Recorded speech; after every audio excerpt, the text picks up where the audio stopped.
জান্নাতি পাথর হাজরে আসওয়াদ এর ইতিহাস আজকে আমরা জানব। হাজরে আসওয়াদের ইতিহাস কোথা থেকে এসেছে এবং এর ফজিলত কি। হাজরে আসওয়াদ কাবা ঘরের দেওয়ালে বিশেষভাবে স্থাপনকৃত একটি পাথরের নাম। আরবি হাজর শব্দের অর্থ হলো পাথর, আর আসওয়াদ শব্দের অর্থ হলো কালো, অর্থাৎ কালো পাথর। হাজরে আসওয়াদ বেহেশতের একটি মর্যাদাপূর্ণ পাথর। হজযাত্রীরা হজ করতে গিয়ে এতে সরাসরি বা ইশারার মাধ্যমে চুম্বন দিয়ে থাকেন। হাজরে আসওয়াদের কিছু বৈশিষ্ট্য। হাদিসের গ্রন্থগুলোতে হাজরে আসওয়াদের বৈশিষ্ট্য সম্পর্কে প্রচুর আলোচনা এসেছে।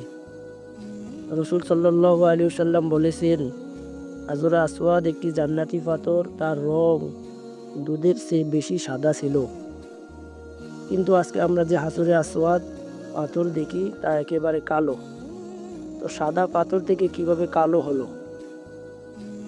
এরপর বনি আদমের পাপরাশি এটিকে কালো বানিয়ে দিয়েছে। তাহলে আমরা জানলাম হাজর আসওয়াদ জান্নাতের পাথর, রং ছিল সাদা, কিন্তু আমাদের পাপের কারণে এটি আজকে কালো রঙে ধারণ করেছে। অন্য হাদিসে ইরশাদ হয়েছে, হাজরে আসওয়াদ জান্নাতেরই একটি অংশ। হাজরে আসওয়াদ চুম্বনের ফজিলত। হাজরে আসওয়াদ চুম্বন করা বরকতময়। রাসূল সাল্লাল্লাহু আলাইহি ওয়াসাল্লাম বলেছেন, কিয়ামতের দিন এই পাথর আবু কুবাইস পাহাড় থেকে বড় আকার ধারণ করে উপস্থিত হবে। সুবহানাল্লাহ। তার একটি জিহ্বা ও দুটি ঠোঁট থাকবে।